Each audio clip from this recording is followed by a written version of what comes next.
যে ব্যক্তি যে উদ্দেশ্য নিয়ে এই সূরাটি শুনবে, আল্লাহ তাআলা সাথে সাথে তার সেই উদ্দেশ্য কবুল করে নেবেন। আলহামদুলিল্লাহ, এই সূরাটি দিয়ে লক্ষ লক্ষ মানুষ উপকৃত হয়েছেন, তাদের কাজ সফল হয়ে গেছে। তবে এই সূরাটি শোনার কিছু শর্ত রয়েছে। প্রথম শর্ত হলো, সূরাটি শোনার আগে যে কোনো দরুদ শরীফ 3 বার পড়বেন। আপনারা চাইলে সাল্লাল্লাহু আলাইহি ওয়াসাল্লাম এই ছোট দরুদটিও পড়তে পারেন।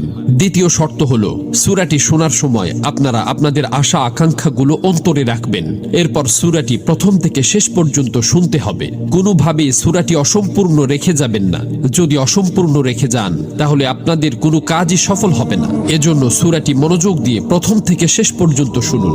ইনশাআল্লাহ এই সূরা শেষ হওয়ার আগেই আপনাদের সকল কাজ ঠিক হয়ে যাবে, মনের সকল আশা আকাঙ্ক্ষা পূরণ হয়ে যাবে। বিশ্বাস না হলে একবার শুনেই দেখুন, নিজের চোখেই বিশ্বাস করতে পারবেন না। মহান আল্লাহর কাছে দোয়া করি, হে আল্লাহ, যারা পবিত্র কোরআনের এই সূরাটি শোনার জন্য গভীর আগ্রহ নিয়ে বসে আছে, আপনি তাদের সকল বিপদাপদ ও বালা মুসিবত দূর করে দিন। তাদের অন্তরে লালিত স্বপ্ন ও অপূর্ণ আশা আকাঙ্ক্ষাগুলো গায়েব থেকে পূরণ করে দিন। আমিন। কমেন্ট বক্সে আপনিও আমিন লিখে দোয়াতে শরীক থাকুন, কেননা কে জানে যে কার দোয়া কখন কবুল হয়ে যায়। তো চলুন সূরাটি শুনে নেওয়া যাক। أعوذ بالله من الشيطان الرجيم.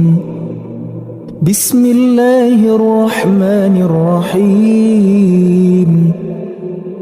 سورة أنزلناها وفرضناها وأنزلنا فيها آيات بينات لعلكم تذكرون.